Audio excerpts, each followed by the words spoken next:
kú dédé ìwòyí èyí làwọn ìròyìn tó ṣúyọ nínú ìwé ìròyìn The Matrix tó jáde lónìí ọjọ́ ẹtì Friday ọjọ́ 29 oṣù kẹta ọdún 2024 Ẹniọlá Abọ́sẹ̀dé Sàlíù lórúkọ mi. Lágbo òṣèlú lórí ikú àwọn ológun 17 àwọn nǹkan míì tún ti jẹyọ o. Lábẹ́ rẹ̀ olórí ìlú tíṣẹ̀lẹ̀ ìṣekúpani ti wáyé ní ikú àwọn ológun ọ̀hún so pọ̀ mọ́ ọ̀rọ̀ epo rọ̀bì ó ní kí àjọ DSS ṣe ìwádìí. Ọba ìlú kan tó sálọ ní ìpínlẹ̀ Delta tíṣẹ̀lẹ̀ náà ti ṣẹlẹ̀ ti yọjú sí iléeṣẹ́ ọlọ́pàá fúnra ẹ̀ ó ní òun kò mọ nǹkan kan. Iléeṣẹ́ ológun kéde pé wọ́n ń wá àwọn 8 kan.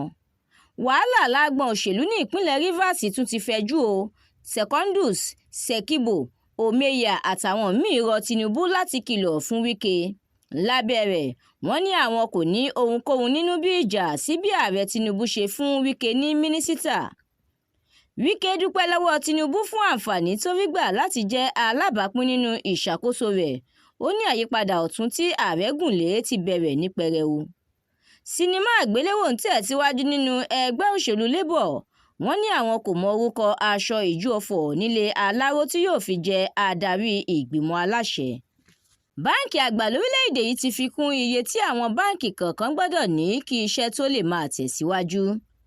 Tinubu ti yan Abdullahi Bello gẹ́gẹ́ bí alága àjọ Code of Conduct Bureau.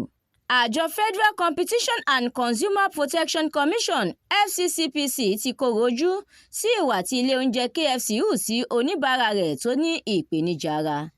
Ọ̀gá àgbà lẹ́ka ìṣirò owó níléeṣẹ́ Binance tí wọ́n fi sí àhámọ́ ti wọ́ Nuhu Ribadu àti àjọ EFCC lọ sílé ẹjọ́ ó ní wọ́n tẹ ẹ̀tọ́ òun lójú mọ́lẹ̀.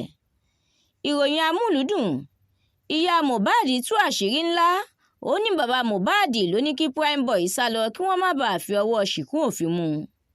Ìròyìn eré ìdárayá wọn yóò yọ Todd Boehly kúrò nípò gẹ́gẹ́ bí alága ẹgbẹ́ agbábọ́ọ̀lù Chelsea. Àdúrà mọ́mi Balógun ló ṣòǹgbùfọ̀ ìròyìn yìí èmi Ẹniọlá Abọ́sẹ̀dé Sàlíù ni mo kà á láti ní ìwé ìròyìn The Matrix. Ẹ darapọ̀ mọ́ wa lórí Facebook, Instagram, TikTok, YouTube àti X láti jẹ̀gbádùn ìròyìn lóríṣiríṣi síwájú sí i. A kú ọlá Jímọ̀ òní, àsìkò ìpalẹ̀mọ́ ọdún àjíǹde ẹ̀mí wa yóò ṣe ọ̀pọ̀lọpọ̀ rẹ̀.